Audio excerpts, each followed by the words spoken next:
choix, c'est j'ai envie de faire quelque chose, mais je pense que c'est pas bien de le faire. Je vais aller contre mon envie.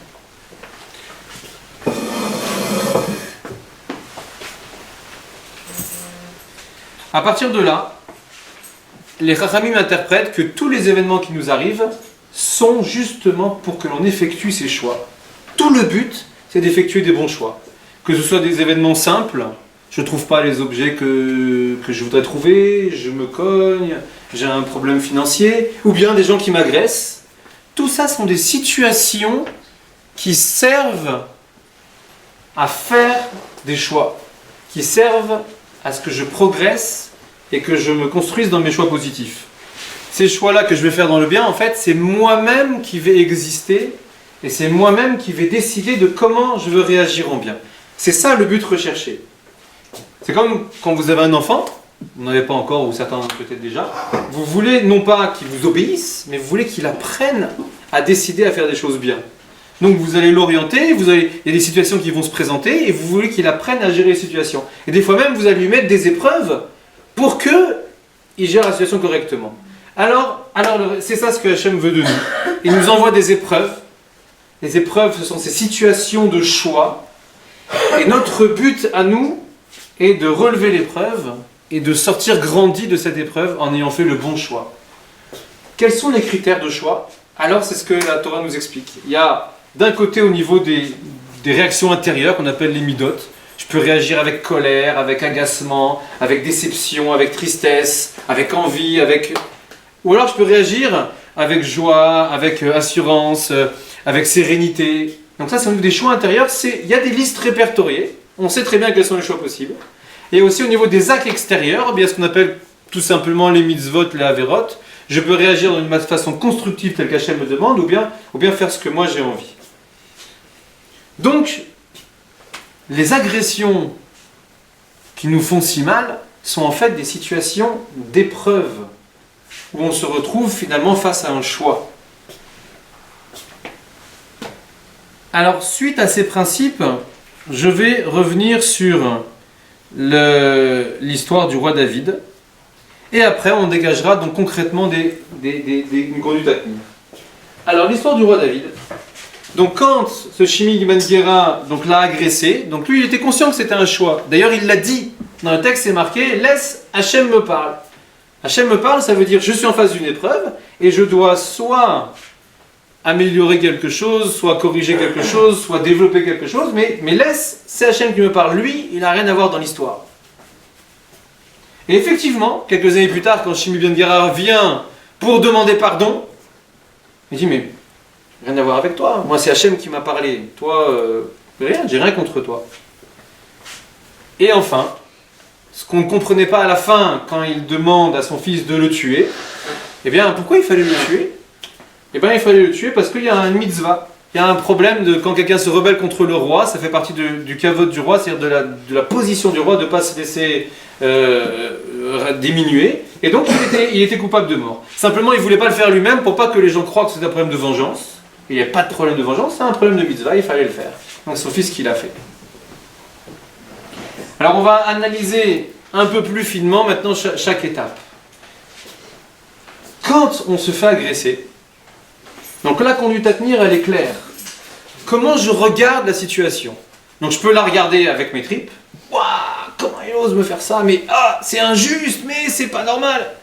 Qui on est pour dire c'est injuste? Qui on est pour dire c'est pas normal? D'après les principes qu'on a dit, nous sommes dans une histoire où Hachem veut nous faire grandir. Il veut nous faire être nous-mêmes, le bon côté de nous-mêmes. Donc il nous envoie des épreuves. Donc Hachem nous parle et nous envoie des épreuves. D'où viennent ces épreuves? Alors, on a une liste très claire. Donc le Ramchal, dans un livre qui s'appelle Derech Hachem, nous donne 5 origines, mais je vais résumer. Il y a des épreuves qui font partie de notre propre construction. Moi, je suis arrivé avec un certain potentiel génétique, avec des qualités et des défauts, et il faut que j'augmente mes qualités, que je diminue mes défauts. Donc j'aurai des épreuves pour justement gérer mes qualités, gérer mes défauts. Ça, c'est prévu, c'est fixé, de toute façon, ça va arriver. À moi maintenant d'augmenter mes qualités, de diminuer mes défauts. Après, il y a d'autres épreuves qui viennent du fait que je m'enferme dans un mauvais chemin. Je pense qu'être coléreux, c'est bien. Je pense que dire les 4 vérités, c'est bien. je pense que manger ce que j'ai envie quand je veux, c'est bien. Je suis dans des erreurs de logique qui m'éloignent d'être moi-même, qui m'enferment dans des instincts et qui m'éloignent de mon rôle pour lequel je suis venu sur Terre, d'être moi-même, de mon bon côté, de faire ressortir mon potentiel positif. À ce moment-là, Hachem envoie ce qu'on appelle des épreuves d'éveil. Des épreuves d'éveil pour me donner un signal. Attention, là tu es sur une mauvaise voie. Réveille-toi, change. Un peu comme un enfant. L'enfant il traverse la rue sans regarder, vous dites, regarde, il faut regarder la voiture. Au bout de la 5e fois, vous dites, vous le grondez. Non mais, ça fait me fâcher. Au bout de la 10e fois, ou peut-être la 3e fois, vous lui donnez une fessée. Et ça peut aller plus... Pourquoi? Parce que l'enjeu est très important. Vous ne pouvez pas laisser les choses comme ça. Alors Hachem, il fait pareil dans ce cas-là. Au début, nous, on a des éveils, des choses qui ne vont pas. Si on n'écoute pas, on peut avoir des épreuves un peu plus difficiles. Et si vraiment on n'écoute pas, on peut avoir des très grosses épreuves. Alors là, ces grosses épreuves, c'est des épreuves de Kapara. Quand j'en parle de Kapara, ça peut être pour des petites choses, mais en général, c'est pour des grosses choses. C'est qu'on est tellement enfermé dans une erreur qu'on ne voit plus du tout clair, on n'a plus de libre arbitre. Alors la souffrance de l'épreuve elle-même, elle nous enlève ce carcan qui nous rend aveugles et qui nous permet de choisir autrement. En général, donc, les épreuves, elles viennent de ces causes-là. Donc Hachem nous les envoie.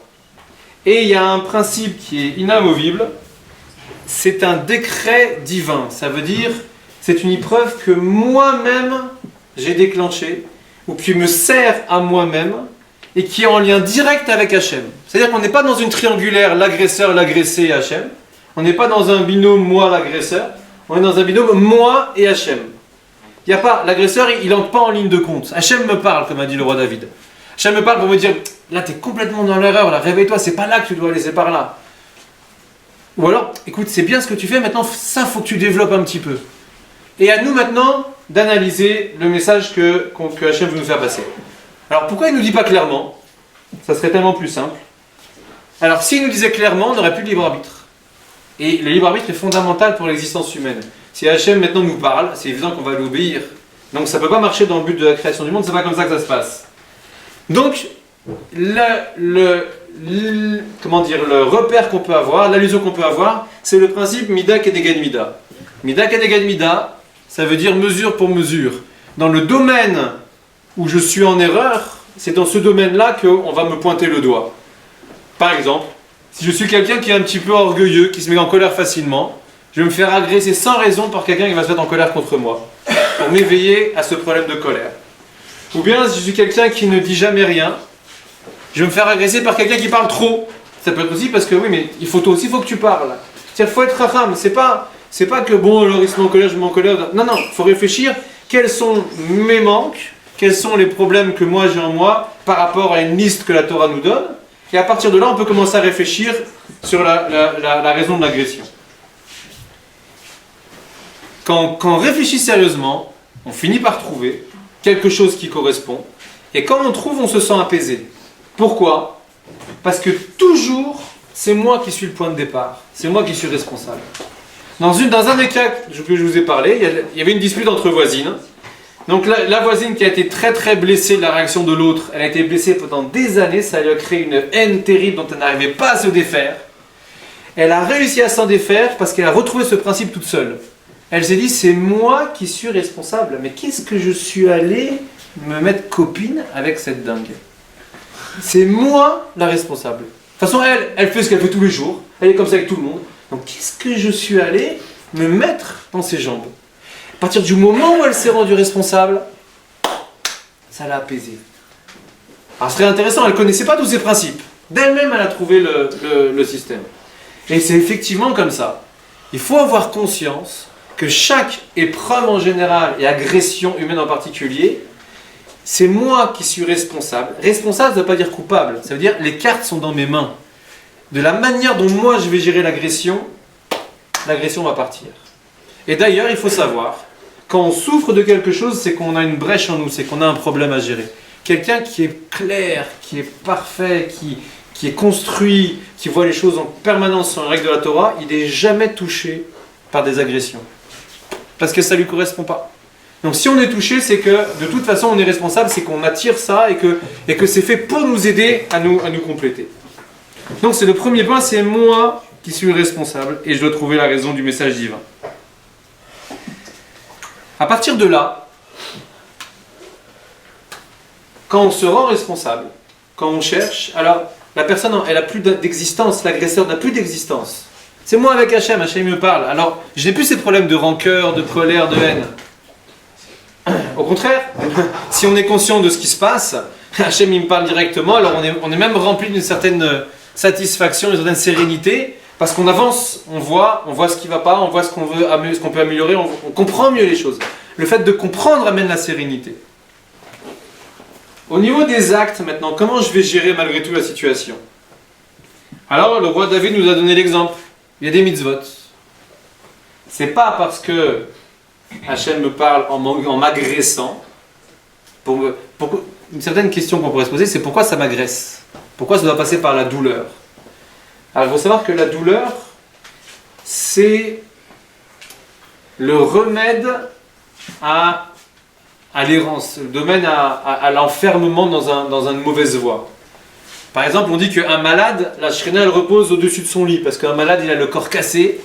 Donc il a la douleur qui brise son corps et on va dire ses instincts, et donc il est que dans le bon côté. Donc la Shrina repose au-dessus de lui. La douleur, c'est le remède aux mauvaises tendances, aux tendances instinctives, aux tendances naturelles. Alors c'est pour ça qu'Hachem envoie des messages par la douleur. Nous on fait pareil avec les enfants, quand ils ne nous écoutent pas, on donne une fessée, ils écoutent.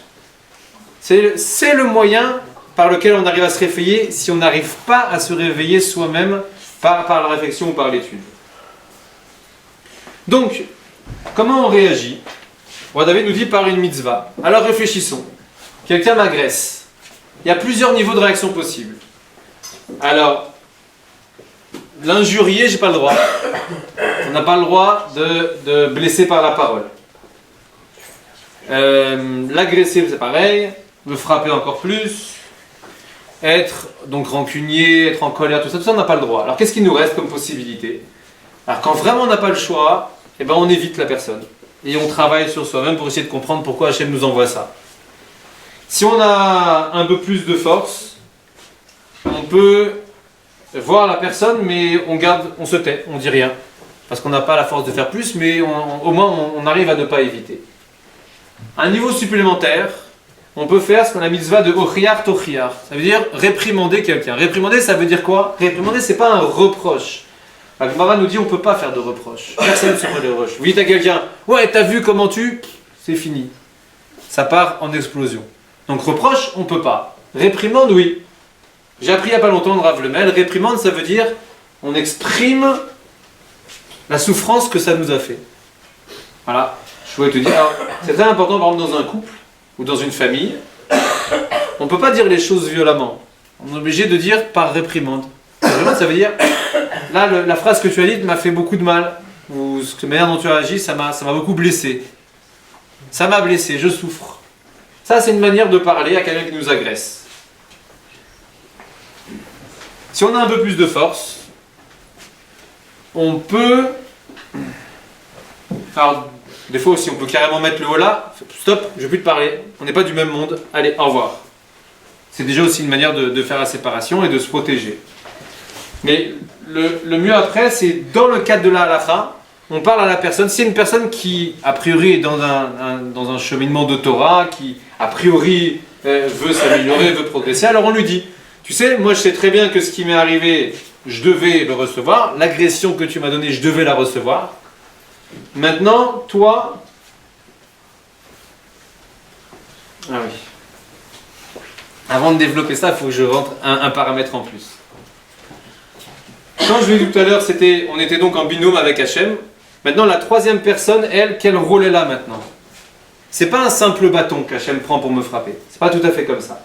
Il y a une Gemara qui dit, Hachem, il envoie du bien à quelqu'un par des gens méritants, et il envoie du mal à quelqu'un par des gens déméritants. Ça veut dire, moi maintenant,